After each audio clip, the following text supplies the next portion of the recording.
बिस्मिल्लाहिर्रहमानिर्रहीम अस्सलामुअलैकुम। आप देख रहे हैं केकेयर और जैसा कि आपको पता है कि हम इस चैनल में आपको बताते हैं मेडिसिन्स के बारे में, कुछ बीमारियों के बारे में। नए आने वाले व्यूवर्स से गुजारिश है काइंडली वो मेरे चैनल को सब्सक्राइब कर दें और बेल आइकन दबा दें। आज हम जिस टॉपिक के बारे में बात करने वाले हैं उसका नाम है हाइपोटेंशन। हाइपोटेंशन एक मेडिकल टर्म है। इसको इंग्लिश में लो ब्लड प्रेशर कहते हैं, उर्दू में ब्लड प्रेशर का कम हो जाना। जब भी आप ब्लड प्रेशर की रीडिंग लेते हैं तो 2 तरह के ब्लड प्रेशर सामने आते हैं और जो ज़्यादा फिगर वाली रीडिंग होती है उसे सिस्टोलिक ब्लड प्रेशर कहते हैं। सिस्टोलिक प्रेशर बेसिकली आर्टरीज में वो प्रेशर होता है जब दिल धड़कता है और आर्टरीज में ब्लड जाता है और वो ब्लड से फिल हो जाती हैं, उसको सिस्टोलिक ब्लड प्रेशर कहते हैं। और दूसरा होता है डायसिस्टोलिक प्रेशर।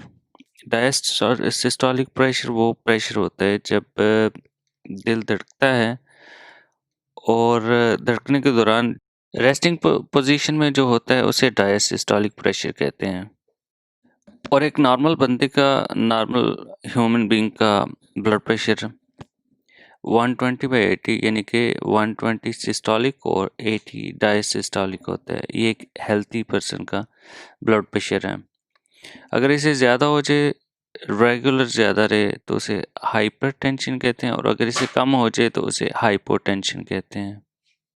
और अगर देखा जाए तो हाइपोटेंशन जो है अगर क्रॉनिक तौर पे है यानी कि काफ़ी अरसे से चल रहा है तो बगैर ट्रीट किए भी इंसान, बंदा, पेशेंट जो है उसे कोई प्रॉब्लम नहीं होती तो इजीली सरवाइव कर सकता है।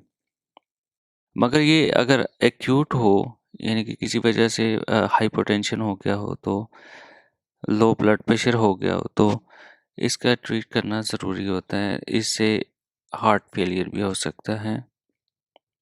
अब हम देखेंगे कि इसकी सिम्टम्स क्या होती हैं। इसकी सिम्टम्स में सबसे पहले डिजीनेस आ जाती है, लाइट हेडनेस आ जाती है, आंखों का धुंधलापन और दोहरा नज़र आना, कमज़ोरी, थकावट, वॉमिटिंग या नाउज़िया जिसे दिल खराब कहना कहते हैं, मतली वगैरह। जल्द आपकी जो है ठंडी हो जाती है, आप कभी-कभार बेहोश हो जाते हैं, स्किन जो है आपकी पेल हो जाती है, येलो से कलर की हो जाती है। जो आपके सिम्पटम्स बढ़ती जाते हैं तो ये ब्लड प्रेशर भी जो है ना आपका लो होता जाता है। यानी कि अगर आपका ब्लड प्रेशर मज़ीद लो होगा तो आपकी सिम्पटम्स भी बढ़ती जाएँगी।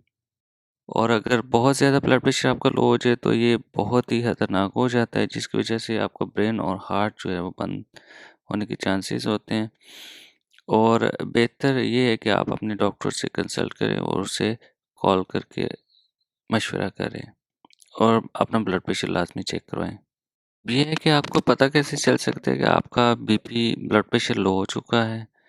इसके लिए आप सबसे पहले तो आप चेक कर सकते हैं बीपी ऑपरेटर्स के साथ, डॉक्टर से मशवरा कर सकते हैं, उससे चेक करवा सकते हैं, केयरर से चेक करवा सकते हैं आप। अगर तो आपका बीपी, ब्लड प्रेशर कम रहना शुरू हो गया तो आप फ़ौरन डॉक्टर से प्रिस्क्राइब कराएँ कोई मेडिसिन और वो जारी रखें। अगर देखा जाए तो ये ब्लड प्रेशर बज़ाहिर एक बीमारी नहीं है, मगर ये दूसरी बीमारियों की अलामत हो सकती है। के लिए टेस्ट कौन से करवाए जा सकते हैं? सबसे पहले तो बीपी ऑपरेटर से नॉर्मल फिजिकल एग्जामिनेशन करवाया जा सकता है। उसके बाद ईसीजी करवाई जा सकती है। एक अल्ट्रासाउंड करवाई जा सकती है दिल की। ब्लड का टेस्ट करवाया जा सकता है, कहीं एनीमिया वगैरह ना हो। ब्लड शुगर लेवल चेक किया जाता है। एक और टेस्ट होता है, ईटीटी टेस्ट कहते हैं उसे। वो दिल का स्ट्रेस चेक करने के लिए चेक किया जाता है। कुछ उसे ईपी टेस्ट भी कहते हैं। इसकी ट्रीटमेंट का देखा जाए तो नेचुरली जो है, जिस खुराक में साल्ट ज़्यादा वो खानी चाहिए, नॉन अल्कोहलिक ड्रिंक्स लेने चाहिए, ज़्यादा से ज़्यादा पानी पीना चाहिए। ज़्यादा वज़न नहीं उठाना चाहिए, स्ट्रेस कम लेना चाहिए,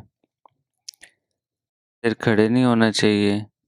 अगर आपको डिज़ी हो, चक्कर आएँ, तो फ़ौरन से बैठ जाना चाहिए और थोड़ी देर हो सके तो लेट जाना चाहिए और टाँगें मामूली सी ऊपर कर लेनी चाहिए, सर नीचे कर देना चाहिए। इससे आपको फ़ौरी आराम आने के चांसेस होंगे। मेडिसिन इसके लिए कौन-सी इस्तेमाल हो सकती हैं? मेडोट्रेन बड़ी अच्छी मेडिसिन है आर्टरीज़ के लिए, लो ब्लड प्रेशर के लिए और नर्वस सिस्टम के लिए।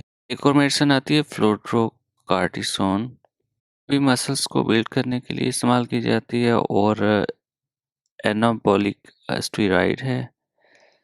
और ये मेडिकेशन लेने से पहले बेहतर है कि आप अपने डॉक्टर मुआलिज से मशवरा करें, उससे टेस्ट वगैरह करवाएँ, प्रॉपर एक बीपी का चार्ट बनाएँ, ताकि आपको अंदाज़ा हो सके आपका वाक़ई बीपी कम रहता है या ज़्यादा रहता है।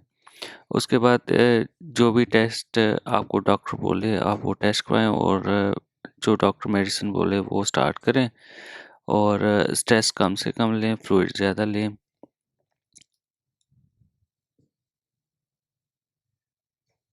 ईटिंग हैबिट जो है आपकी वो ठीक रखें, खाना टाइम पे खाएँ, साल्टी फूड ज़्यादा खाएँ और ये कोई इतनी बड़ी बीमारी नहीं है, आप इंशाल्लाह ज़रूर ठीक हो जाएँगे।